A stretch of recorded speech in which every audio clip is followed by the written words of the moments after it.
Ladies and gentlemen, let's get ready to rumble!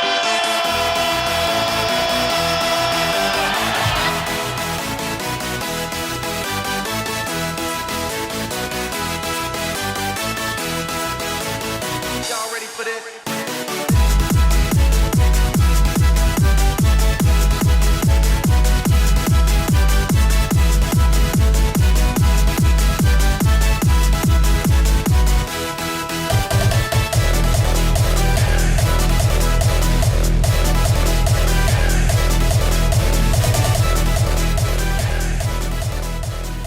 Jocks, welcome back to another episode.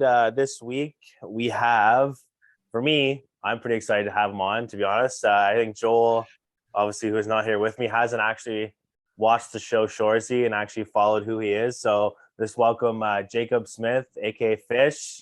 Thanks for coming on, man. Hey, thanks a lot, brother. I want to say I just noticed I love the jersey setup right now. You got a Panthers. This, yeah, like this is what we did. So I guess I'm a huge fan. I started watching Letterkenny. So when it came out, I'm huge, like, not to bash Letterkenny, but like first season of Shoresy was just absolutely magnificent. I watched it. It came out, and I'm pretty sure I bought Crave just to watch that. And then also the Panthers. Like, we're going for the Panthers. Like, we're Habs fans, Joel and I, but we're going for the Panthers. Awesome. Yeah, that's great, man. I ended up going to game 4 last series, and it was spectacular. The energy in that building, you wouldn't think it. You're in South Florida, you're like hockey fans here, but like I saw a guy wearing a Shoresy jersey, and like there's people, crazy. I don't know. It was just a crazy atmosphere. So I'm a newfound Panthers fan. Which to me, it's like, it's so crazy because hockey's been there forever. Like growing up, like my favorite goalie, like John Van Beesbrook, played for Florida. Pavel Bure played for them. Like, and like you said, the fact that the atmosphere is just so wild makes me so happy because, like, it's always like, oh, it's a Canadian sport, or it's the big city sports. And for Florida to actually have a good team this year, it's good for the game. Awesome. It's awesome. And it's just nice to see, like, I played in the queue at 19. I played against Duclair. We took Quebec to game 7 back in 2014-15. So it's nice to see him there. I played at a cup of coffee with Nick Cousins in the Sioux. I watched Mark Stahl growing up playing for the Sudbury Wolves. So I got a lot of connections with that team. So they hit close to home for me too. We played with Sam Bennett, had a cup of coffee with Sam Bennett in Kingston. So I get touch the whole realms of all the realms of the Panthers. Some low-key humble brags, which I absolutely love. Just throwing out some names. It's just so great. So, yeah, so that just leads me to my next question. So you played hockey. It's actually crazy to know how many Jacob Smiths are actually out there. Yep. I was looking up for, like, I saw you, so I know you played in the queue, and then I was looking at, there's like a goalie named Jacob Smith. And then I was like, no, this guy doesn't have the hair. It's not him. So I just went away from that one. Yeah. So tell me where you played hockey. Like, where'd you grow up and stuff? Like, Yeah. So I grew up Sudbury, Ontario, actually. Oh, so it's kind of funny how the show comes full circle for me personally. Grew up Sudbury, Ontario, like I said, got drafted to Kingston at 16, made the team as a 16-year-old, and played there. Had one goal in 56 games or something like that. So didn't have the greatest season, but it made me a man real quick. I think going there, I wasn't really ready for it. So I just got the opportunity. I got thrown into the fire, and it taught me a lot. So then I went back the second year, and then our draft picks were Roland McEwen, Sam Bennett, Austin Watson, I think his name. No, that wouldn't make sense. No, Austin played for Peterborough. He's an older guy. Spencer Watson. And I forget, there was another one, the 96 draft year. Anyways, there was 4 picks in the first 2 rounds.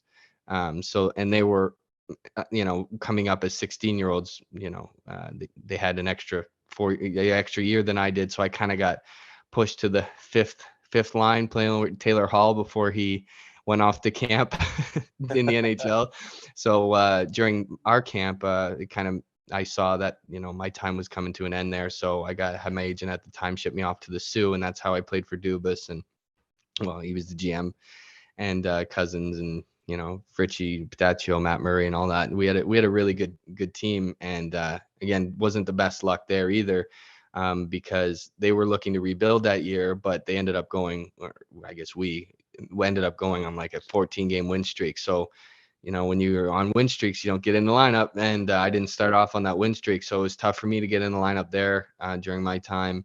So that didn't work out, and then my agent said, "How about you go play with Blaine Byron, who's a Pittsburgh prospect in Maine, in Kempville," and he went to Maine, whatever. And so I said, "Okay, let's do it," and we ended up doing that, and that was just even more of a shit show because I kind of like let hockey go at that point. I was like, whatever, like it's just fun, like let me just have a good time. I was stressed out. I had a stressful last 2 years of hockey, and I was like, I kind of just I want to take it easy. So I went with a couple of my buddies, and we drank maybe a little too much, and but again, made me more of a man. And then, you know what, in the summer after my 16 and 17-year-old years, kind of bouncing up and down, back and forth, I was like, you know what, I'm going to start taking hockey a little serious again. So I messaged my buddy, ended up going out east to Truro, Nova Scotia. I don't know if you're familiar with out there, but No. I mean, obviously Nova Scotia, but never heard of that place in my entire life. yeah, so it's about 45 minutes, an hour from Halifax. And like I said, my buddy was out there, and he said it's a great environment. You get paid under the table. So I said, oh, for junior A, like that's pretty cool. Like, let me go check it out. And he's like, we got a wicked team.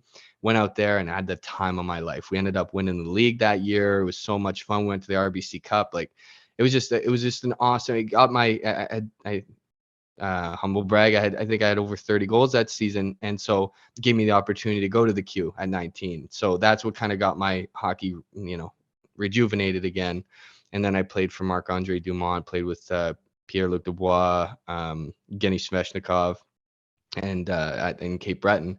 And that was a time, and that was a great experience for me there. And then that's kind of how I think my junior career ended. I had the opportunity to go to Woodstock again in the major, in the Eastern Junior League. They call it the MJHL, the MJAHL or something like that, Maritime Junior Hockey League. So, and then after that, I went to university in my hometown, Sudbury, Ontario. Spent 4 years getting my business degree, and then went to France for a year, and then hung them out because of COVID. So it was a brief yet fulfilled, busy hockey career, and I'm very thankful for it because it led me to the show.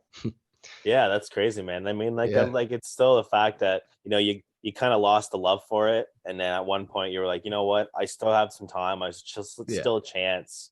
You didn't want to give up. That I love that. And like, Yeah. did you go to France for hockey, or just do it like? I was on a podcast with, oh shit, this is bad. I can't really think right now. The last podcast I was on was oh, sorry, it was TR. It was with Terry Ryan. Yeah, yeah. Sorry Oh, Terry. I don't. just Yeah, just yeah. forget that one. Maybe you can edit that out. But Yeah. uh, I was on a podcast with TR, and I told him, I said, I used hockey as a means to grow as a person and experience the world, not just to make a career, make money out of it. And so France was that for me. I had the opportunity to go. It was a beautiful, beautiful opportunity. I had great friends there. Obviously, the guys on the team make your experience for that year. They make everything, because if you don't like the guys on the team, then you dread going to the rink every day. So the guys were great. The apartment was great. I had a family where I took care of the kid for like a few hours a day, 4 days a week, and they paid me well. The travel wasn't too bad. We did overnights on a bus, so that was kind of new to me. Usually I'm used to hotel rooms. Okay, that's different. Yeah, So that's different. Yeah. yeah, the league. So the Magnus is the first league in France, and that's where I think Texier played there. Alex Texier played for Columbus. And anyways, it's a phenomenal league, really good hockey players. But there's a league there's 4 leagues in France. So there's the Magnus, D1, D2, D3. And I was in D1. So that's the one under Magnus. And the money in that league is equivalent to like it's like junior league. It's between junior and the O, like the money. And for what it's worth, the quality too. It's not quite, you're not getting that high end talent, but it's no slouch of a league. Like, there's still some good quality players there that kind of do the same thing I want to do. They want to go to Europe, they want to get paid decent, and they want to be able to travel. And that's kind of what that experience was for me. And like that's wicked, man. Like I'm I was happy to hear someone actually you went out there and you tried it and like you had fun. Like I Yeah. would have loved it. I would have loved to do that, but I after I played house league most of my life, Yeah. uh, and like I mean I wish I always had the desire. I mean, if like as a kid you're like, oh yeah, I'm going to the show. You know what I mean? Like I would have loved to play high caliber hockey, but I think Yeah. just started to have too much fun at a young age, and I think it. Yeah. It Yeah, ruined it for you. I still skate. I still play hockey once a week, so it's not so Yeah. bad. Well, But I that's mean, good. That's like, more than I play. yeah, Where are you yeah. from? I'm from Cornwall. We live in Cornwall, Ontario. Oh, nice. But Yeah. I was born and raised in Pembroke, Ontario, actually, though. Nice. So Yeah. not too far from suburb. I just we were sort of up that way when I was just in just past North Bay, but far Cochrane, Ontario. Yeah. That's where my wife's family's from up there. So we just did No way. the trek up there. I mean, fuck, 10 hours Oof. in a car. It's a little tough. Yeah, and then Yeah, your location, the end goal is to get to Cochrane. yeah. And it's So yeah. like it's not like you're going like up the mountains and shit. You're literally just going a Nah, yeah. fucking straight line. Yeah. You straight line from Cornwall to North Bay. You turn right and you go straight to Yeah. Cochrane. Like Yeah. fucking yeah. That's actually another Yeah. place too. Like they have a big junior A. Like it's the No JHL, I believe it's called. Yep. Yep. And like they won the championship like a couple years ago or something like that, and it's big in that town. Like Mhm. Mhm. like I knew a kid Mm. that he went to school here in town and he went and played up there, and he said, man, like for such a small town, like it was such like hockey, like it's nuts. Like you play for the junior A team, you're like a local hero Yeah, pretty much. exactly. That's a lot of that, especially out east too. It's very similar atmosphere for those small teams. Like Yarmouth has a rink that has 1,500 people, that fits 1,500 people. They sell out every night. Wicked. Woodstock was kind of like a similar thing. So it was crazy atmosphere out there. But I feel like I get that in the Nodes too, especially those towns like Kapuskasing, Cochrane, Yeah, Temiskaming, like they don't have anything really else to do. All you have is hockey. So pretty much yeah, it makes sense. survive the winter and make sure you get through the summer. Like it's Exactly. just Yeah. like we Yeah. went up there, like we go up there every May long weekend because they have a little they call it a cottage, but it's their house, and Hmm. everyone goes and camps there. So like it's like a nice little thing. I actually seen three moose for the first time in my entire life. Damn, they're big, huh? Massive, man. One Yeah, they're was huge. running full speed and slow motion at the same time. I'd never seen that before. It was Yeah. pretty cool. Yeah. Yeah. Yeah. Do not get in the way of a moose. Oh, absolutely not. No, I No. was like, we drive an SUV and I was still like looking up like this at it. And I was like, holy Yeah. fuck. Yeah. Yeah. But yeah, no. So like yeah, like you said, so it brought you to the show. So Yeah. like how did it all fall in? Did you like was there like open session for going for a part? Like did someone know you and we're like, hey man, we need like because like in the first season, obviously the second season's done, you guys are done filming and you came back for season two. Like in the first season, you were part of that like 4 or 5 guys where you go into the room and you talk to the owners and they say, are you gonna stay in the team? And you make Hmm. the decision to stay, and then you become like you're with you're in every second scene. You know what I Hmm. mean? Like your IMDb says you're in 2 episodes, which is bullshit. You're in a lot more than 2 fucking episodes. I know. Yeah, little thing. I sent in a little complaint about that, but I'm not trying to necessarily make a career in acting right now. I mean, later on, it'll probably be a thing where I'll have to figure that out. But yeah, I've noticed that too. It's funny you picked that out. Yeah, I was like, oh, come on, you can't do fish like that. I was like, Yeah. he's like, you got the big block shot in one of the games. Like, come on, you got to give the guy some credit. Yeah, they did me So dirty. how did you find the show, or did the show find you? Is pretty much what I'm trying to get to. Show found me, brother. There's a girl, name dropper because I thank her all the time. Her name's Ashley Kidden. I know her name isn't legally Kidden, or maybe it is now, but she goes by that. Anyways, I know her as AK. So Ashley, she messaged me throughout Letterkenny. Like we always kept in touch for a multitude of reasons. One was because I played for Laurentian and they were shooting Letterkenny hockey scenes all the time. Mm. So I would hook her up with players and stuff like that. And so she'd always message me and say, hey, we're looking for a part. We need a guy, 6'2", 210, some big part. He's in a fighting scene. Do you know anybody? And then, I text my buddy Dill. I'd be like, yo, Dill, they're looking for the part, blah, blah, blah. And then she'd like, we had that kind of rapport, that connection. And then she's like, thank you. Like, if there's any like character role that we need for you, we'll bring you in. And, it never worked out, whatever. I just kind of let it go by the wayside. And then she messages me early November of 2021. And at this point, like, oh my God, I could go back and tell you where I was at this point, but like, I don't know if that's a story, but there was a lot going on in my life at that point. Yeah, I got you. Like, I'm talking like a lot. So I get a call from her and she's like, do you want to audition for this show? So I said, okay. So I auditioned for Appledorn. And I guess I thought, to me, I was just like auditioning for Appledorn. I didn't know that you audition for one part and then they kind of choose you based on that. Like, that's kind of sometimes how they do it. They don't put all the parts out there because then people start putting pieces together or whatever. And sorry, I live by a busy road, so you'll probably get some of that. That's cool. Was that a Honda Civic that just went by? Yeah. No. Sorry, so Honda Civics sound like that in my city too. I had to ask. That's good stuff, man. So yeah, she said to apply for the part. So I send an audition tape, and then I get a call back. She thought I was in Sudbury, Ontario, and I wasn't too far from Cornwall at this time. I'm living in Kingston, Ontario. So so I told her, I said, did I get the part? She said no, but they wanted you for special skills because they know you have pro hockey experience and all this stuff. So I said, okay, let's do it. I said, can you put me up in a hotel room? She's like, hotel room? Like, you live in Sudbury? And I was like, yeah, no, I actually live in Kingston. Like, oh, like, we're looking for Northern Ontario residents. But because of my hockey resume, they're like, we'll make it work. So they offered me this, that, and the other thing. And I said, okay, sounds good. I'll come up. So I was like, okay. And keep in mind, just like anybody, like, you think, I heard Letterkenny spinoff, and I was like, I don't know. Like, I don't know many spinoffs that actually work. I don't know many spinoffs where people are like, yeah, this is better than the original show. So I was like, I don't know. Like, I don't know how it's going to work. I was like, this is good money for the time being. I'm not going to look at it as a sustainable job. So I kind of went into it blind.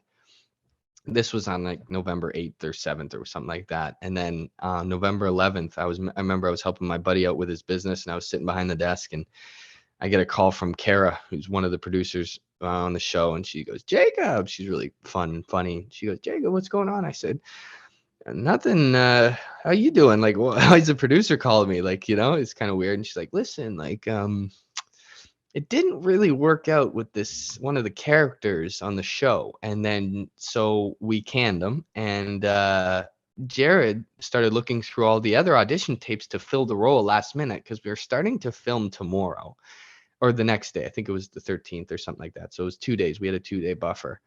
And she's like, and he really likes your look for the character. Like, would you be interested? And I said, well, what kind of character is it? And she gave me the details and stuff. And like, Fish was originally supposed to be like the team punching bag. And he was kind of supposed to be just kind of like that loner, like the leader of the useless kind of situation. And she kind of gave me the character breakdown, and I said, oh, okay, that's pretty interesting. And again, keep in mind, like, if I knew what I knew now, it would have been like, Jacob, yes. Okay. Like, that's kind of what it would have been. But at the time, I was a little green to it all. So I'm like, you know what, Kara, I don't know. Like, I got to go home. I'm going to talk to my parents about it. So I go home. Now, this is one of the million things that was going on at the time. My grandparents were were in Kingston because my dad had just had his second heart attack. So they came to visit. And this was on November 11th, 11/11. I'm a big synchronicity guy. And I go home and I'm like, guys, like, I just got a call from the producer of Shoresy saying that she wants me to do a speaking role now. Like, what do I say? And they're like, well, why don't you sit down and like ask questions? And I said, okay, what kind of questions do I ask? So I asked her like I didn't know how personal I could get. I was like, can I ask about money? Can I ask about like lines? Can I ask about, where I'm staying? Can I ask about travel costs? Like, where, I didn't know. Again, I'm not an actor. I'm just, Joe Schmo. So I called her, and she was really transparent with me, really open. And she gave me the pricing breakdown. She gave me everything I was supposedly get offered. Now, when you go do these shows, you don't get a flat amount. I mean, you can negotiate a flat amount, but when you're just starting out, you get like kind of like this hourly structured pay or whatever. So it's based on how much you're in the show. So she gave me a number and I said, oh, that's a great number. It turned out to be, a lot more work because my character got to be in the background a lot because I was part of the team. So it was a different structure. But anyways, the number that she gave me and all the benefits that she gave me blew me away. So I was like, damn, like this is a really cool option. So I said, let me call you back one more time. So I go upstairs and I'm like, Mom, Dad, my grandparents are out there, my pops, whatever. And I'm like, guys, like, I think this is like a big deal. I think this is actually a pretty fucking big deal. So I said, do I take it? And they're like, yeah, like how long is it? I said, well, they're gonna put us up at the Radisson downtown Sudbury for 5.5 weeks. They're like, okay, so you're back here at the end of December. Like I said, my dad just had a heart attack. So I said, like, I'm a little nervous on his health right now. Like, do you mind? He's like, Cub, you need to do this. So I said, okay, I'm down. So I call her back. I said, I'm in. She's like, great. Can you leave tomorrow? I said, I can leave tonight. And she said, she goes, I love it. I can leave yesterday, man. Yeah. Exactly. She's like, great. I love it. And ironically, I was driving to Sudbury in middle of November, and I had in Kingston and Sudbury is a very different climate. Oh yeah. And I had just dropped off my car that morning to put the winter tires on, and it was ready at 5:00. Then it almost went into the next day, and they're like, can you pick it up in the morning? I said, no, I need it tonight. So then they set it up where I got to leave. So I got dropped off on my car at the garage, grabbed my car from the garage, came home, packed everything in like an hour, packed everything in my car, whatever. Now you're gonna probably want to go into this, but I had just married my wife a month before, and she was living with us while we were trying to figure things out. So she actually had to come with me and live in the Radisson for 6 weeks. Yeah. Yeah. So that's another thing that was happening at the time. So she jumped in the car with me and we took off November 11th, spent 6 weeks, minus 6 days because we drove back for a bit to check on my dad in the middle of it when we weren't shooting. And then it came back, or like I said, December 18th or something like that, 17, 16, somewhere in there. And that was the first season. And man, to be honest with you, like long-winded story, but when I got there, I didn't really know what I was in for. I walk into the room and I see all these guys sitting around, and I thought these guys were just actors, man. Like I didn't know they were legit hockey players. Like I didn't know who John Morasti was. I didn't know, like I knew who they were, but I didn't know who they were when I walked into it. So I was like, oh man, like Jordan Nolan had a Scranton bag, and I was like, oh, you play for Scranton, like in the A? Like he has like 3 Stanley Cup rings. Like what the fuck am I saying? But I had no idea, man. Like it's no slight to him. It's just, I wasn't, my awareness wasn't there. So yeah, I mean, I was going somewhere with that, but it kind of lost me. So it's all good, man. Hey, this is what Average Jocks is all about, man. We just fucking go with it. Yeah. Trust me.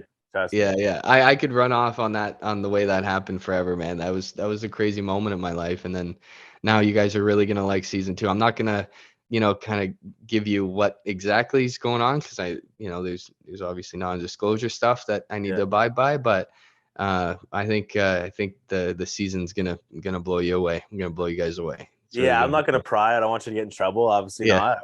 I don't want us to be the reason why you get in trouble. But the fact that you're excited about it makes me even more excited about it because, like I said, season 1 was phenomenal. And like you said, like spinoff shows, like I know that was a little bit while ago, but like spinoff shows, you're so fucking right, dude. Like you're like, oh, like, is it going to be good? But I knew, like watching Letterkenny, and they brought Shoresy in, like, it was always a joke, an ongoing joke. He was reffing the girls, he was always fucking with Riley and Jonesy, like, and he was always a part. But it was always so funny because I knew when Wayne, like in the show, obviously, it is so funny too. I have a lot of friends that were like, oh, Shoresy's so funny. I'm like, you guys know that's Jared Kiso, right?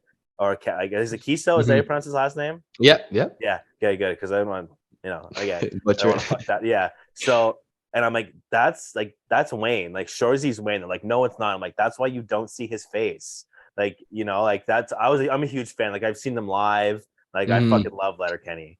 And Yeah. then I knew when they were doing the season and Wayne was like, he was flooding the ice. And he kept seeing Shoresy like take slap shots after slap shot, and he was until he puked. I was like, they're making a fucking spinoff. I know they are. Yeah. And lo and behold, they actually Wow. do. And then Yeah. and then again, and the fact that they mix in, like, they bring JJ in from Letterkenny to play on Shoresy, and even though they Yeah. hate each other, like Yeah. I loved it. I love that they tied the show in, but they also like snipped it away quick. Like they tied it in for the first like 10 minutes of that first episode, and then they were like, "Okay, yeah, we're not Mhm. talking about Letterkenny anymore," Yeah. which Yeah. I liked because, like, you gotta point out the elephant in the room, right? Like, to me, Yeah. like, I think that's how shows work. Yeah. Well, the what they wanted to do is they wanted Shoresy to be its own thing. Like they want it to be to the point where like they don't like you stop thinking about Shoresy being the spinoff of Letterkenny. That's how they Yeah. want to get it. They want it to be its own standalone. Now, Letterkenny's fan base is good because like Letterkenny's finished now. Is that what it is, or is it? I I don't know don't yet. know. I know they usually come out with a season every Christmas. Yeah, Oh, and I haven't heard anything. I I know think. they came with a new Yeah, episode on the May long weekend, but I'm not sure. I don't know.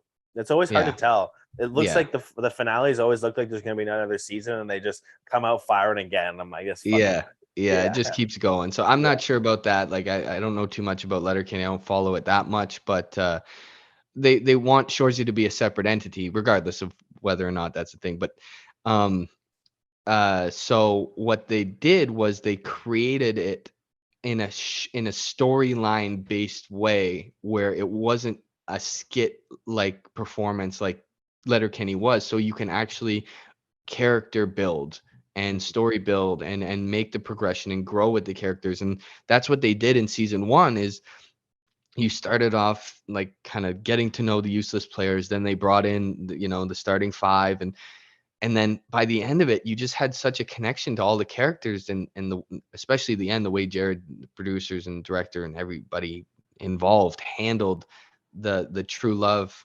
song, and the way like the last game ended and everything, it made you really feel something other than just laughing at a screen. yeah, And I think that creates such a different aura around what it is, that people are just going to be like, man, like let's get this going long term, let's make this a thing, long term. We want to see where everyone's from, what habits they're doing. We want to hear more jokes, and it's all raw new stuff that he's just a content fiend. He just knows how exactly yeah, what people need and how to do it. And it's just new, different stuff. And he's always like free with it. He's incorporating different things. It's just amazing. And I was lucky enough to be a part of it and to be on set and to see it. But even just from an outsider perspective, being from Sudbury, he's captured so much, like the yeah, city, like the team, the personalities of the guys on the team. Like he's captured so much of so much so well and so quickly that it's almost it is impressive, but it's almost like unbelievable, almost unbelievable. yeah. And I can't say enough good things. I mean, I'm a little biased, but it just from any perspective, I've heard good things as well. But I mean, hey, you're from Sudbury, so like Yeah, you're allowed to be like, yeah, he fucking killed it, or yeah, he fucking made us look like assholes. You know what I mean? But like, yeah. it was still like I said, and I don't think they have to worry about like Shoresy always being linked to Letterkenny. I don't think they have that problem, in my opinion. Hmm. I Hmm. mean, I'm a fan of both, and I don't see Shoresy like fucking backpacking off of Letterkenny. Like, it's like I said, they cut it out in the first 10 minutes of the first episode. And after that, Shoresy just, in my opinion, became its own thing. And, Yeah. like you said, new stuff, Shoresy's still an absolute savage, and it's Hmm. fucking great. You know what I mean? Like, the whole like him reffing high school hockey is the fucking best. Yeah. Like, like it's just so funny because like I'm from a small, like Cornwall's not a big town either. And like I said, like being from Pembroke, like, just like chirping the refs like that. Like, again, I did that. The refs knew me because they knew my brother. My brother had a big mouth and I had Yeah. a big mouth. So Yeah. like, they always, oh, you're a fucking ladder, it's little brother. And I'm like, yeah, fuck, I am. Like, so it's like, I like that. Like they got like all the small details in, like, and you said like when they brought the big five in, or the big four, Yeah. and like it showed like even yeah, there's a lot of swearing, but if you just say young kids, so I'll say like kids between 12 and 15 watch this show, they'll see these guys that have never played together, and they become best brothers. They become brothers, they play and they win. It's a good show. Obviously, with the swearing, it's a little tough, but it's a good show for kids to be like, hey, hockey's not just about winning. It's about, like at the end of the day, it's all about family, right? Like, that's the way Yeah. I've always looked at hockey. Big time. And I think what another big thing that that the show does too really well is it keeps the savage part of hockey alive. That dying part of hockey, like hockey's soft now, it's skill, it's all this. Like there's still like hockey still has a reputation that needs to be upheld. And yeah, it's a little softer, but I don't know if you're watching the playoffs, like it's not It's soft by any wild. means, Every whistle, there's a scrum. Every whistle, Exactly. Matt Kachuk's punching somebody in the mouth, and Yeah, it's fucking exactly. great. I hated the Exactly. Kachuk brothers when they first came in, but now Yeah. coming around, I love Matthew Kachuk. Brady, I mean, it's probably because I'm a Habs fan, and we passed on him to fucking draft Jesperi Kotkaniemi, which Yeah. again, big fucking mistake. But hey, I'm not the fucking GM. I was Yeah. just watching it at the fucking local bar getting drunk. So Yeah. what are you gonna do? Yeah, So, exactly. but yeah, Yeah. no, you're right, man. You're totally right. Yeah. Yeah. Yeah. So again, before I forget too, we actually have John Morasti coming on too. Oh, nice. I think early July. Okay, cool. My buddy's been talking to him for a while. He's pretty excited. He's like, oh, I can't wait he just loves hockey. The guy just eats, breathes, loves hockey. Yeah. Yeah, John's a savage. You talk about savage. We used the term savage here and then quite a bit in the last little bit, but John will give it to you pretty good. He's not afraid to open up and tell you how it is, and he's an awesome guy. I'm a big fan of John. Yeah, because he played in a league that used to come down here. It was a Quebec league, and it was an absolute LNH, yeah. Yeah, LNH. Yeah, that's what it is. Yeah. And we had the Cornwall River Kings. Yeah. And he used to play for the Sorel. Can't remember what the team name was, but he played for Sorel. And every time he hit the ice, he was fighting somebody, and it's fucking great. And it's not like he's solid on the skates. Like the guy's a fighter, but like you watch his fights. Like I watch a lot of the fights where he fights this guy named Joel Terrio, and like they just fucking beat the brakes off of each other for like 2.5, 3 minutes, and it's just like, and he's not like John's not a big dude. Like he's big, but he's not tall. Yeah. And he's fighting this Joel Terrio guy that's like 6'4" on skates. Yeah. And he's just fucking giving it to him. Like I can't wait to talk to him about that. I'm so excited about that. He can throw a punch, but he can eat a punch too. It's crazy to watch. He's got a big old melon on him. That's why. Big ass head, yeah. Yeah. So again, you talked about all the, you walked in, you seen guys with their bags and stuff, and you're like, oh shit, these are legit guys. But also on the aspect of like, Nolan and John and stuff like that. Like there was like that room is such like a different, I don't want to say diverse, but like so many different guys, because you got Terry Ryan, who drafted the NHL. Obviously he talks about it, it didn't work out for him, but still a great hockey player. And then you got Jared, and then you got, Dolo, who played, he was good. I looked him up, and I think some things also happened to him. I don't know exactly what the story is on him. And then you got JJ. Can't find anything on that dude on the internet. Yeah. Can't find anything about that guy. And then the last guy, his name always slips my mind, but he fights like MMA. Yeah. So like, how is it like having so many different like types of guys and like on the team? Like, how was it like being friends with all those guys? You know what? It was the best thing ever that Jared could do is hire non-actors, because we weren't in competition with each other. We were just trying to be a team. We had the team mentality locked in right from the get-go. And that allowed us to really be ourselves. And we needed to be ourselves in order to act the part well. So it all came full circle. The beautiful, beautiful thing. So now talking about that team aspect, walking in the room, I love every guy in that room, and I can honestly say that after the second season. The first season, it was a little tough. There was kind of some clicks, and we were like, there was a couple things that were happening. We were trying to figure each other out and trying to work things out, but we still kept that team mentality and put the show first, no matter what, and that stuck through. But this year, we hung out a little more. I went alone this year, so I was able to connect with the guys a little deeper. I got really close with his name's Andrew Anstonen, Goody in the show. I got really close Goody. with him. There you go. Fuck, Yeah, there it is. Yeah, yeah. and then Dolo. Like us three hung out quite a bit. And Terry Ryan. Yeah, like Dolo's third round pick to the show, I'm pretty sure. Nashville played Yeah. some pro minutes. Andrew was a pretty skilled defenseman, but decided to take a different route in the MMA world. Terry Ryan, ninth overall pick to the Habs. He again didn't work out.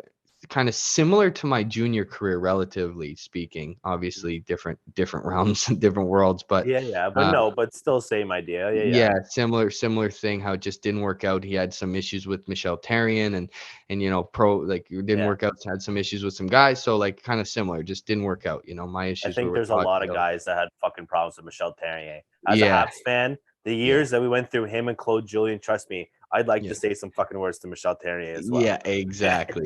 So he's not alone, especially after the stories you hear from different guys that with the podcast world come out, you really hear some stories from different guys. Yeah, apparently we've Particularly, had a few guys that come on to talk about him, and like yeah. apparently he just fucking smoked darts like Mm, nobody's business. Like I can't remember who it was. I think it was Mike Weaver we had on, and he said like after a game one time, Montreal got fucking dummied, and they were waiting to take the bus back to the hotel or bus to the airport. I can't remember. And fuck, he just sat outside and just fucking smoked darts. Everyone's yeah, ready to go. Like Jeff Molson was there. Like everyone was like, all management was there, and he just fucking made everybody wait. And he fucking smoked 3 cigarettes yeah. before he got on the bus, and then they At the drove same away. time. Yeah. Yeah, Mike Weaver just said it's the craziest thing I've ever seen in my entire life. Yeah. Like, And then and then we got John Morasti, obviously Nasty Morasti played some pro minutes quite a bit, a few years in the A and doing the whole fighting shtick. And then Jordan Nolan, similar thing in the end in the show with LA and St. Louis and Buffalo. I think he was on Buffalo for a bit. Like I mentioned, 3 Stanley Cup rings. His brother Brandon, Carolina pick, had some time there. Then Max actually he was a goalie growing up.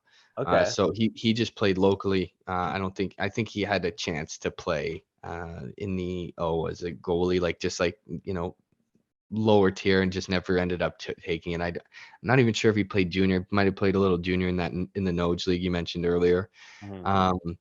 But other than that, like the list of skill, like the skill we have, like we can play legit 3-on-3, 4-on-4 hockey games. Mhm. Like we and it's not like everybody's a gamer. Like Terry Ryan's a gamer. He's 46 years old, but he's still got the balls to go forever. He doesn't stop. It's fucking incredible.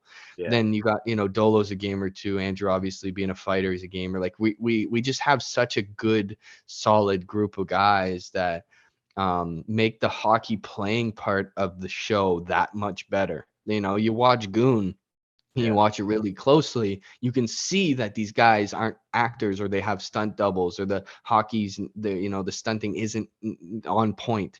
But you really watch our show and you'll see the skill involved, and it'll just continue to get better and better as we learn how to like.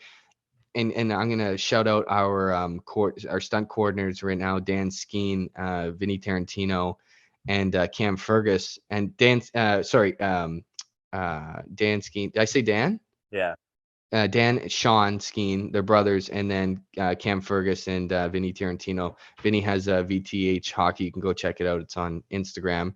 And then Cam's played some time for St. Mary's out in this out east for college and stuff. These guys, all 4 guys, incredible guys. Like I'd go to bat for all 4 of those guys. Really down to earth, sweet guys, and they know how to put on a good show for the camera. They know how to operate, like especially. And I'm kind of bouncing around, but the reason I'm saying this is because we have such skilled hockey players, the coordinators are more apt to give us harder hockey plays that look better on camera. It's not always just a backdoor tap in or a shot from the point that goes in on the ice. Like you can actually create legit hockey plays and make it look that much better on camera, which you might not think of, but goes a long freaking way. Yeah, no, Um, for sure. to a lot of the fans that are watching this, i.e. hockey fans, like the guys who can see that, if you watch and see like the quality of great, it's going to take the magic out of the show, and that's the last thing we want to do. So especially in the second season, we get to showcase our hockey ability, and I truly believe that it's just only going to continue now that the stunt coordinators are starting to get comfortable and know what the capabilities and the capacity of the guys are and what they can do. Yeah, and like that's the thing too. Like you said, there's some hockey movies that you can tell that it's a stunt double or whatever. Like you can tell like even in the first season that like you guys are actually playing hockey. Like and like the fact that like you made you said like it's not going to just be backdoor goals. Like you guys like your guys want to work on making it look like nice pass play and not just you said typical backdoor goal. Goalie's Yeah. not expecting it kind of thing, Yeah. which is really cool. I got one question. Did you actually block that shot in season 1 or what? Oh yeah, I did. Oh fuck yeah, yeah. How Right many in the times? package. How many times did you guys have to shoot it?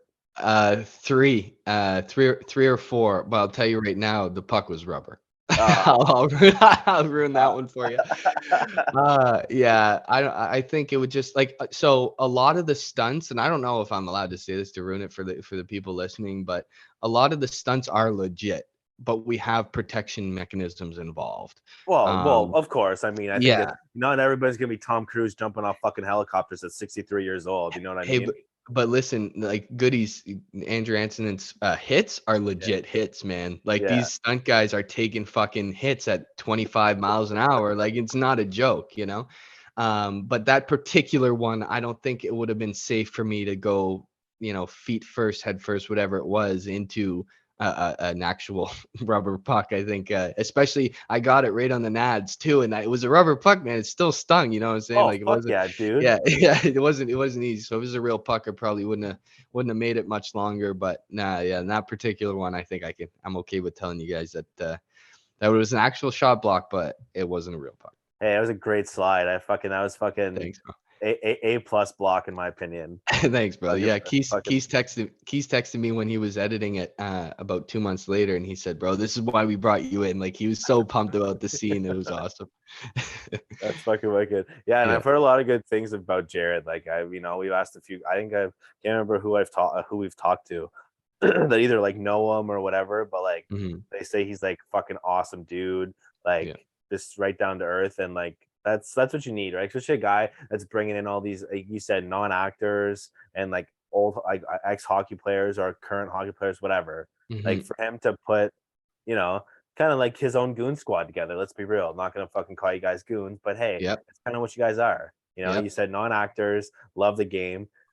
And I mean, also he brought in Jonathan Torrance, which is fucking awesome. Oh man. I can recite all of fucking J Rock's lines from Trailer Park Boys. That's my favorite show ever. And the Yeah. fact that you even got to meet Jonathan Torrance, I'm a little fucking jealous. I'm not gonna lie. Yeah. I'm a little Yeah. fucking jealous. Yeah. No, that's a spectacular thing. He's done some magic, and just to run it back a little bit, Jared is an A1 guy. He'll go to bat for you. Like I feel like even talking good about him is just more redundant than anything. Because you just hear it all the time, but you know.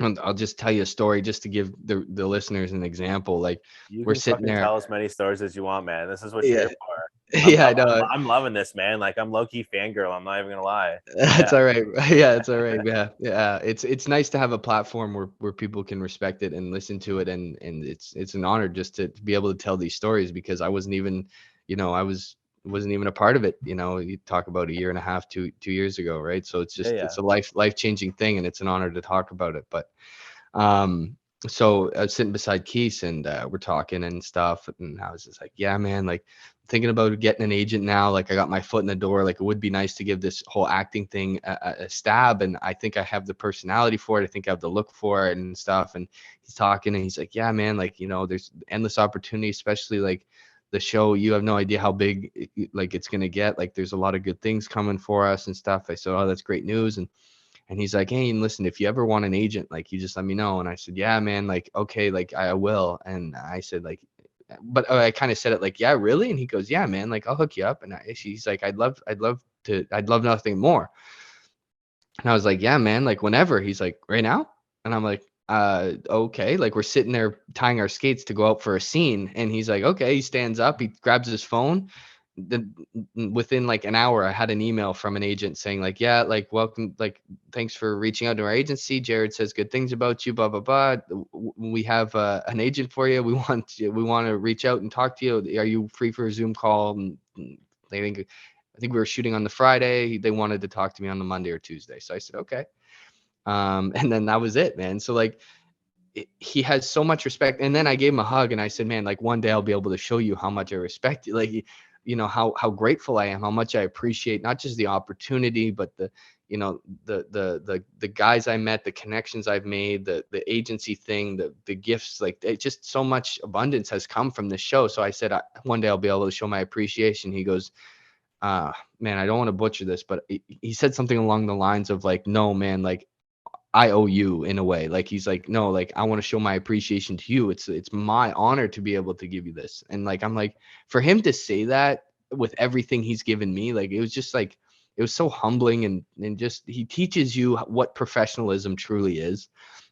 And again, I could tell you a million and one stories about him, and I just respect him for who he is and like he's a funny guy. He's down to earth. He'll give you the time of day. He's not thinking and you know worrying about other things while he's sitting in the moment talking to you. And that's a testament to a lot of good parenting first of all, but Yeah. also just being a stand up human being.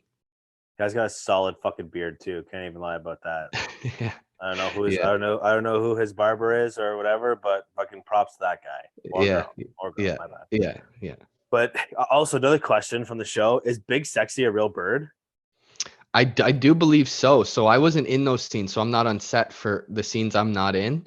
Okay, But I'm pretty sure he's a legit bird. Yeah, okay. Because like yeah. I mean, that's just to I me don't think that's he says tit fucker though. Maybe he does. I don't know. but like the fact like that's like another thing in the show where it's like it's so fucking random. Like Yeah, he's got a fucking parrot and you got like it's just I don't know, it's just fucking yeah, great. man. Like No, it's it's dynamite. Yeah, it's the small details, like you know what I mean? Like that's why yeah. the show is so great. Also, to another question, how many fucking sticks do you guys go through? Like how many drumsticks get eaten on set? Okay, so this one, I can tell you. So If you're allowed, if you're gonna get in trouble, don't do it. But I had to ask. listen, man. Like, see, in my opinion, I won't get in trouble for this one. This isn't that big of a deal, but this is kind of a digression. But I'll say this quick before I answer your question. In my opinion, like giving the fans a little bit of something is always like enticing. It helps the brand. Like you don't want to hide everything and then rely on just the show to be your viewership. You want to be able to let your cast go on these kinds of platforms and Yeah, promote it for you.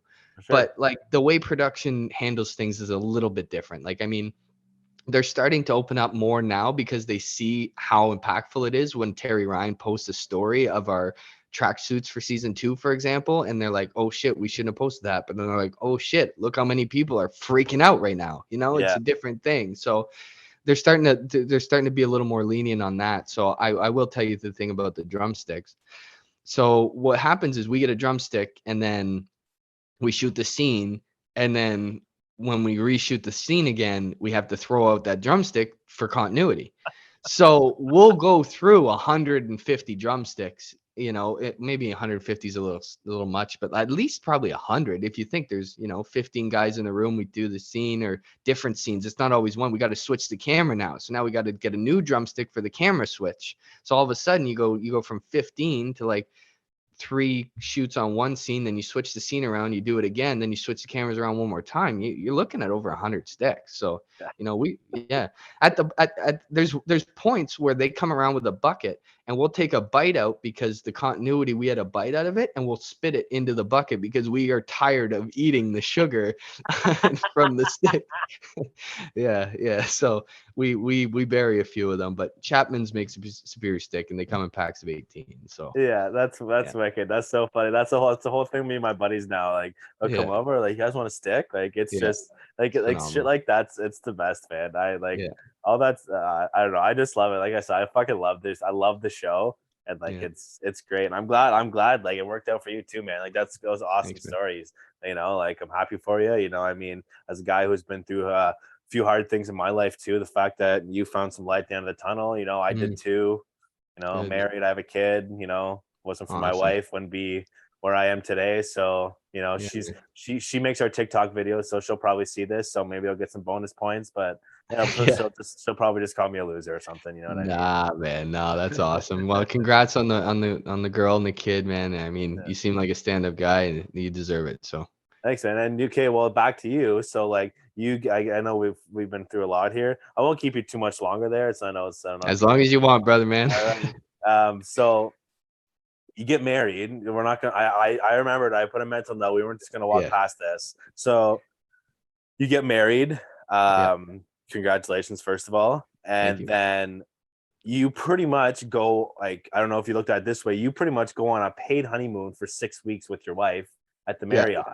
Yeah. Yeah. So like how like just I mean I don't even know what kind of question to ask. Or more like how was that? That's fucking cool. I mean So mine was my my honeymoon was a week long, and we found out my wife was pregnant on the honeymoon. So I got drunk alone for 5 days, and you know what I mean. I felt like a that's a fucking great loser, story. but That's a great story. No, and now you have a beautiful kid. So, yeah, everything exactly. works You know out. what I mean? Yeah.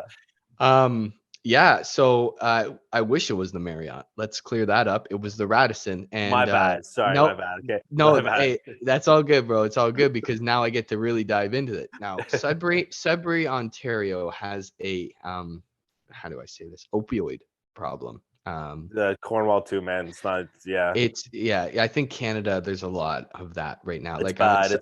It's yeah, unfortunately it is very bad. Yeah. yeah. Like I'm in South Florida. I got out of there real quick, but the Sudbury in particular is a hotbed for it. Like I'm talking, bro. Like we just came back from there from shooting in April. I got there April 2nd or 3rd, and we left May 10th or 11th. And like it was raining and cold a lot of the time, but on the nice days, dude, like it was like the city was like infested with these people that are just Like doing. the Walking Dead is kind of like Oh my God, bro. I've never seen anything like it. It was unbelievable. So and it was worse this time around, but it was still bad the first time around. So Sudbury is that kind of vibe. It's just run down. There just hasn't been good politically. Like they haven't put a lot of money in the downtown area. There's a lot of food shelters. There's potholes everywhere.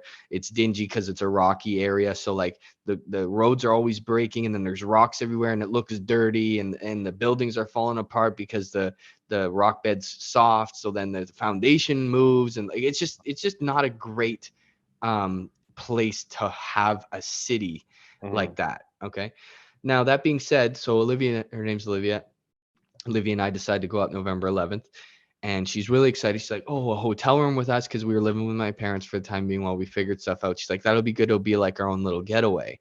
And I was like, "Yeah, it'll be like our own little getaway." Now she's from Florida, South Florida.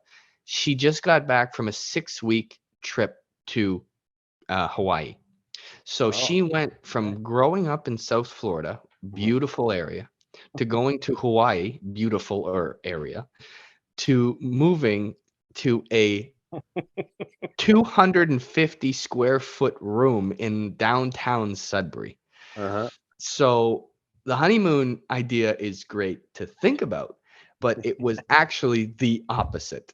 It was so hard because I didn't want her leaving. And the reason I brought up the whole city thing, because I didn't want her leaving that room. Like she's Yeah. a young, beautiful woman. I don't want her around like all these crazy, like sketchy Yeah, people. sketch Yeah. bags. Yeah, man, Yeah, for like sure. I don't. So she's like, "Can I go for a walk?" I said, "There's nowhere to really go for a walk, and even Yeah, if there was, I wouldn't want you to, because I'm not sure you'd make it back the same way yeah. you left." Sure, So man. she basically had to stay in the room the whole time. So she's in there for about a week and a half, and she's like, "Listen, like I'm going crazy," and she's like, "I don't want to go back to live with your parents because I just met them. Like, well, I mean, met them, but like, I don't want to go back living with your parents alone without you. Like, I mean, and she's from South Florida, so she couldn't work because she didn't really have any friends. It was kind of like a interesting dynamic. So she's like, I don't know what to do. I said, listen, how about this? I said, my dad just had a heart attack. He's not doing the greatest. Why don't we get a dog? Why don't we get a puppy?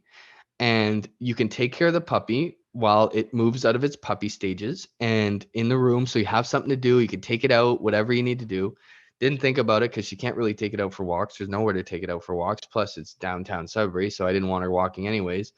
So she just had to train it in the room. So she was stuck with this puppy in the room for 4 weeks while I was Holy like, shit. and in the 5 weeks we're there, we have weekends off, Friday, Saturday, or sorry, Saturday, Sunday we have off. So 5 days a week for 5 weeks. So that's 25 working days. Fish's character was probably there for 16 to 20 of the 25 working days. So I was gone a lot of the time.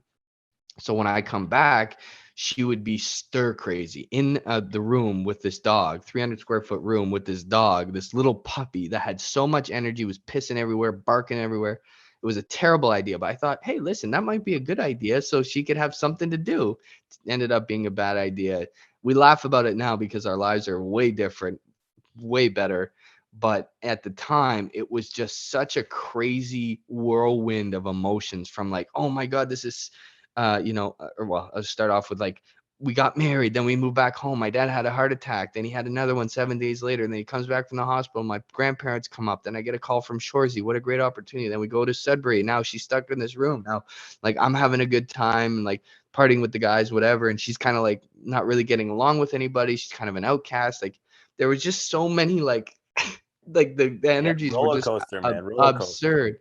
absurd. So that was kind of what that was for us. I mean, theoretically, it would have been a good opportunity had it have been like maybe a nicer hotel in a nice area where she could like go for walks and go to her favorite cafe and like enjoy the environment. And Sudbury in November is not warm either. Like it's No. wintertime, Yeah. so like she's not used to the winter either. Like there was just so many so many things that happened that made it kind of a different experience. Let's just say that. Yeah. Yeah. I mean, the only cafe is probably your local Tim Hortons, and there's probably some fucking whack jobs that sit in that place. Downtown Sudbury, Tim Hortons, you want to avoid, man. Oh That's man, right beside the bus station. There you oh go. yeah, yeah. Like where I live, like the Tim Hortons down my street, I call them the scooter gang. Yeah. Everyone comes on their scooters, bro, and they just fucking hang out there, man. Like Yeah. I work I work at 7 in the morning, so like if I go for a coffee, wow. there's people just like sitting there. I'm like, what the fuck are you guys doing? Like it's so nuts, man. I don't understand it. But I Yeah. mean, they're drinking Blame the Timmy's. government. Yeah, they're fucking drinking Timmy's. They got fucking new pair of fucking Jordans on, a brand new Yeah. cell phone, but haven't fucking worked in 3 years. You know what I'm saying? Yeah. So like, Yeah. I mean, again, I'm not a politics guy, but shit fires me up because like, Yeah. I do my part, man. I work 45, 50 hours a week. I pay my shit, but Mhm. hey, what can you do? Yeah. What can you do, man? I Yeah, know. Yeah. exactly. Like, It's but crazy. hey, I mean, at least you know what I mean. You and your wife, you guys had The you got whirlwind. in. It wasn't just a smooth sail. You had to figure it out, and obviously you guys are still together. So I mean, Yeah. probably made you Yeah. guys Yeah. stronger as a couple. So It really did, man. Like, obviously I don't wish difficult times on an early couple, newlyweds. But I'll tell you right now, excuse me, if you do end up going through something difficult in the relationship early on, especially early on in a marriage, you learn real quick if you should be married or not. yeah, Real quick. oh And yeah, there was no doubt, there still hasn't been a doubt in my mind. Obviously, if there was, I wouldn't be here. But it showed us just how much we can go through and how strong we are as a couple. And it just made the foundation of our relationship so strong. And I'm so thankful for that opportunity, even as bad and as much as we laugh at it. And it's like, yeah, it was terrible, but it was still perfect nevertheless. And it made me and our relationship who I am and who we are today. yeah. So obviously, like I said, I won't keep you too long. We try and keep it. It's been about an hour. I'll ask you a couple more questions, and then Cool. we'll sign off. But so we talked about the jersey. So it was kind of funny because when we got our days mixed up, like my co-host and I, we made a joke. We're like, well, he's like you because I messaged you, which again, I apologize if it's like your business Instagram. Nah, bro. I mean, But you know, and you're like, oh, I was at the game, and then I told my buddy Joel that, and he's like, well, fuck, thank God he wasn't just at like Wild Wings watching the Yeah. fucking game on the TV. You know what I mean? Like we made a joke. So like, did you just like get tickets? You know, did you like someone get you tickets? Like I want to know, like, cause like you're at a fucking sweet game, man. Like Kachuk Yeah. scored with fucking 3 seconds left. Like that's fucking Dude, insane. that was Like the best hockey game I've ever been to, period. Played, been to, whatever. Like the atmosphere, just everything was so incredible. Just it was so cool. And it was the first. No, well, actually, Olivia and I went to one other game before that, and we went to a separate Wolves game and stuff. But it was the first like time where she was like into a hockey game. She's like, "Oh my god!" And she was like yelling louder than I was. I have this video on my phone of her just freaking out and like grabbing me and shaking me and shit. I'm like, okay, sounds good. But no, we had a good time. So my dad calls me. What was it? So that let's say this was, I don't know the date. I'm gonna ruin the date. May 24th. Let's say game 4 is yeah. May 24th. So he calls me May 23rd in the morning, and he goes, "Hey bud, like what are you guys doing tomorrow night?" And I went, "I don't know. Like Olivia's not working, but I don't know. Like what are you getting at?" And he goes, "Well, I want to buy you 2 tickets to the game." And I was like, "Oh my god!" I said, because he's in Kingston, Ontario. I'm in Florida, and like obviously this is a big game. Game 4, they're up 3-0 and stuff. And I'm like, "Oh my god, Dad, are you serious?" And he goes, "Yeah, dude. Like I want you guys to have that experience." He's like, I said, "Dad, honestly, you don't have to do that." Like I was looking at tickets for myself, like for us anyways. Like I was actually thinking of going anyways. And she's like, "No, I want to do it." He goes, use the money that you were gonna buy the tickets for the dinner or whatever. Go buy something for something else other than tickets, and I'll send you money. So I ended up buying 2 tickets in the 300s, but I was the second row dead center ice. So it was like, Oh, in my opinion, the best seats in the house. Like yeah. we can see everything on the ice from the above view. It's like I was basically like the camera view of the game from the game. So it was perfect. It was just so exciting. And then the 300s is where like, a lot of people are crazy up there, man. Like, that's where the diehard fans are, not the business folk that are necessarily spending $1,000 a ticket, but mind you, the whole bit, it's not like Toronto in that sense. Like the whole Oh, building yeah. was still electric, but Yeah. yeah, so my dad hooked me up and he said, "Here, like I'll support you with the tickets." So I ended up finding the tickets, and he sent me the money, and then I took her a little bit early and we went out for dinner. There's a beautiful mall, Sawgrass Mills Mall right there, and so we walked around the mall for a bit. Went there early, and then yeah. Oh, actually, 2 things I will add these in. So there's a reaction booth set up, and I saw this thing and I was like, what is that? And so the eye doctor of the Florida Panthers gets 4 games a year, and he just chose that game to happen to be there. And what happens is there's like a 6-foot by 2-foot screen, 3-foot screen. And if you can imagine it, it has like little lights that light up, and you have to like tap the lights. It's like a little game. Yeah. And the point of it is it's concussion stuff. It's for eyes. It's for reactionary stuff. Like there's a bunch of things for it, but he sets it up to engage people to come to look at the booth, to play it, to like, he hands out business cards, whatever. It's a great thing, whatever. He sets up his booth, but he says the highest score gets a free pair of Ray-Bans. So I said, okay, let me try it out. I'm a competitive guy. Fuck yeah. So I go up, and they're like, okay, well, the highest score was 92 or 93 the last time we did this. I said, okay. First score, I think I got 38 or whatever. I was like, okay, I got my warm up in. I know what to do now. Second score, I got 98. So I said, okay, like if the last time I got 97. I said, if the last time was 92 or 93, I think I got this on lock. And then Olivia's freaking out. She's like, you got a free pair of sunglasses, all this stuff. I'm like, yeah. So we go back to the seat. This was before the game. We come back in the second period. Somebody gets 98. Oh, So I'm like, oh shit, whatever. I'm like, damn, like as if I get lost, whatever. And they're like, yeah, whatever. You try it again. So I said, okay. So I stand up and I go, ba, ba, ba, ba, ba, ba, ba, ba, ba. I got 92. I'm like, fuck. I said, okay, give me one more time. They're like, you can try as many times as you want. I said, no, I just need one more. Ba, ba, ba, ba. I got 121.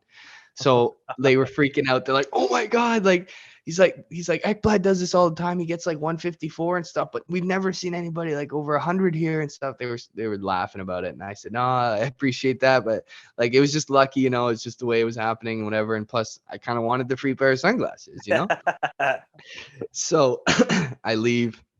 And Olivia's hanging off my shoulder. She's like, I'm so happy. She was just glowing all night. And she's like, you just won me a pair of sunglasses. You just won me a pair of sunglasses. I'm like, fuck, here we go. So I said, you think they're yours, huh? She's like, well, you just got a pair of sunglasses. And man, I could tell you all these stories. They're all falling into place, but Dolo and Goody ended up buying me a pair of sunglasses that mean the world to me. And if they ever listen to this, I just can't thank them enough. It was such a momentous, experience for me to have that. And they ended up, it was really sentimental.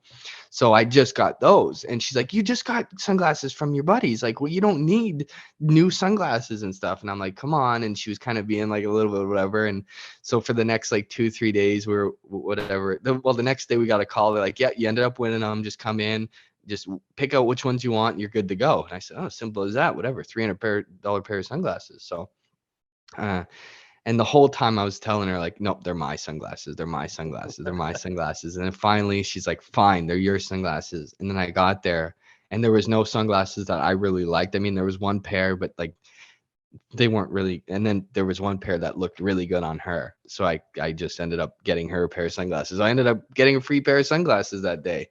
And we got coaxed into going into a timeshare thing to get a free cruise. But that's a whole nother story. Holy gee.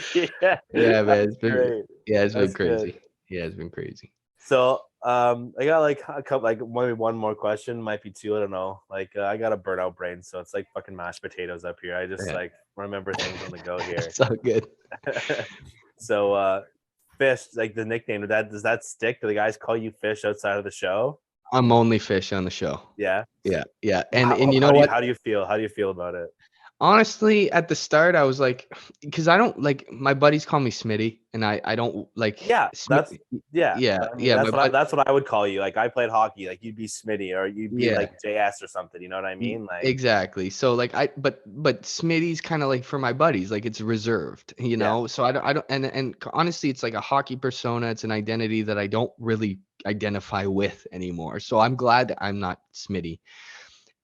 Calling me Fish is it like works, just like I called Andrew Goody. Like it's just he's Goody, like TR's TR. I'm not gonna call him Teddy Hitchcock, like it's TR, but but like I don't know, it just works for me. And what I was able to do with Fish and his character is I was able to make him, because I'm not an actor and I didn't really know what Jared wanted from the role, I just kind of felt it out and was able to make him as much me as I could. So when we're not on the camera, I kind of try to act similar. Like, I mean, it's different. I act a little more. I put a little more attitude into Fish because I think he's more of a. I think his character's more of a fuck you kind of. He's got a chip on his shoulder, right? He's got a chip on his shoulder, exactly. That's not necessarily me. Like I consider myself a little more down to earth, unless the chip needs to come out. Then I mean, it is what it is. But then it's fucking go time. Yeah. Yeah, exactly. But find out, yeah, but because of that, I don't mind Fish as a like we got tattoos together. I got Fish on my body. Like I identify with the character because I'm able to be the character. I don't have to. It's not Martin Scorsese directing this. I don't have to stick to a script and be a certain nerd or something like that. And then these guys are calling me like a degrading term. Like there's so much respect and love in the room that it's not a degrading or difficult thing to come to terms with being called Fish. So I mean, at the end of the day, like I actually love it, man. I'll be honest with you. Like I actually love it because when I go to shoot, like I get to be Fish for 6 weeks. So then when it comes, like they're calling me Fish all the time, I get to act like Fish, whatever. So then when it comes to time to shoot, I don't really have to get into character. I'm already the character. Yeah. And so it makes it a seamless transition. And that's a great question. I just love it. And that's who I am on the show. So I like that. That's great. Yeah. I mean, like, I grew up, I have a long last name. So like, it was like, people call me Laddie just because it's, my name's Adam. One of my best friend's name is Adam. So like his parents would be like, "Hey Adam," and then we'd both fucking be like, so like again. Yeah. And again, like hockey, like and like when it comes to hockey, like nicknames, like it's just when someone gives you a nickname, and I mean, you kind of just got to roll with it, right? Unless the nickname really fucking sucks. I mean, Yeah. like, but obviously your nickname's good. The boys like you. I mean, obviously, like you're back for season 2. Yeah. So I mean, and then how hard is it to not laugh once like some guys say some shit that's just absolutely absurd? I think for me, the hardest thing is not laughing when I see Jared busting out, because there's such a level of respect and business like mentality that, like, if you begin to laugh at a certain scenario, like you're so dialed in to remember your lines that you don't even have time to like think of the situation and laugh, for me at least, because I'm not an actor. But when we're doing the scene and I see Jared busting out and he starts laughing, and then I start to come out of my character a little bit and start to realize how fucking funny everything is, that's when it starts to get real for me, and I just can't handle it. Like, we're in tears a lot of the time. Like, it's just but I think for the most part, it's if he's dialed in, we're dialed in. He's the leader of the ship. For So sure. there's not a lot of room for error when it comes to that kind of thing. But there are definitely moments where bloopers happen, and things things definitely crack us up. Yeah. All right. Well, I'm not gonna keep you much longer, man. I appreciate you coming on talking to me. I had a great time. You're an awesome dude. Thanks, man. Like you're like I'd consider you like a hockey dude, like a hockey bro. I mean, I would if I knew you personally, I'd fucking go watch a hockey game with you. Like you're a good guy. I'm glad everything worked out for you. Like and everyone, if you listen to this episode, he explained everything. So I'm happy it all worked out for you. Hope the best for your dad. You and your wife, good luck with everything. I mean, my wife and I have only been together we've been married a year and a half. Hmm. We've been together for like 5 years, but I mean, When's your anniversary? October 16th. October 1st. Oh, look at that, man. Fucking Nice, wicked. man. Hopefully she doesn't watch this much of the episode when I said halfway through there. I know the date. I know the date, I promise. Yeah. I know you also have a podcast, so I don't know if you want to plug your podcast or not. Yeah, it's just like, I don't know if it'll play with the audience, but it's just like a more of a self-realization podcast, where it's something that part of my journey that I realize now is more or less speaking to myself. But if people want to check out like the deeper philosophical ideologies that I hold, it's definitely something cool that they would enjoy. It's called Observant Attention. It's on Spotify, Apple Podcasts. There's also a website, buzzsprout.com/observant attention. So. Perfect. Oh yeah, Again, and it's sorry, I will say this, and it's off my my Instagram at jsmith95, so you can find everything through that as there you well. go. 95. So I'm assuming you were born in 95. Yep, born in Yeah. 95. Yeah. I'm a 94. So, Oh, cool, man. we're, That's awesome. yeah. Yeah, I so we mean, definitely would need to grab a beer sometime. So hey maybe if man, you're ever in the Cornwall area, if I'm ever down your way, I'll message you. I'd love to shoot the shit with you. Like I said, you're a cool, wicked dude. awesome, brother. And so yeah, man, I wish you all the best in the future. Maybe we'll have you on again soon. Maybe whatever, man. We're always looking for guests. We love guys that come on and talk good shit. So I mean, hey, you Yeah. never know. Maybe you'll get a message from us and we'll get you to come back on and talk some more stories. Cool. Yeah, enjoy your talk with John. I think that's Yeah. going to be a blast. You're really going to enjoy that. He's a great Yeah. guy. I'm excited. I'm excited. Feel free to reach out to more of the Shoresy guys too. They love that publicity. They love storytelling. I know Goody would come on the show for sure. I could even ask him if that's something you want. I mean, yeah, I'm not gonna push that. I mean, I'm not that type of dude Yeah. to be like, fucking ask your friends, man. Why you Yeah, gotta be so lame? But if you're willing to do it, man, send Yeah. them my Instagram or just send me a message and Cool. we'll figure something out. I mean, Cool. I appreciate that big time, man, for sure. Yeah. Even if he reaches out or you guys reach out, he'll hit perfect timing for this. But even if and I see another one coming too, but even if you reach out to him, dude, he's a super nice guy and super down to earth. So, but I do want to say congrats to you with the wife and the kid and stuff too, man. I'm happy things are going well there too, and I really, honestly, it's an honor to be on the podcast and just be able to tell my story and stuff. So thank you for having me on. Yeah, and like I said, I feel like we didn't peel a lot of the onions. So like I said, Yeah. maybe another time we'll have you on and For tell sure. some more stories, man. I can talk for fucking hours. Yeah, So like, I same. mean, hey, like I can just fucking shoot the shit. Sometimes my wife just fucking slaps me and tells me to shut up. But hey, I mean, it's Yeah. just how it is. It is what it is. Yeah. Yeah, great questions today too. You really sparked some thoughts. I do what I can, man. It's a little tough sometimes. My co-host Joel, he's the questions guy, so I was pretty happy that I was able to still fill that role. So cool. yeah. Awesome. All Well, right, man. man. You have yourself a good night, brother. Appreciate it. You too. Thank you. Thanks, man. Bye.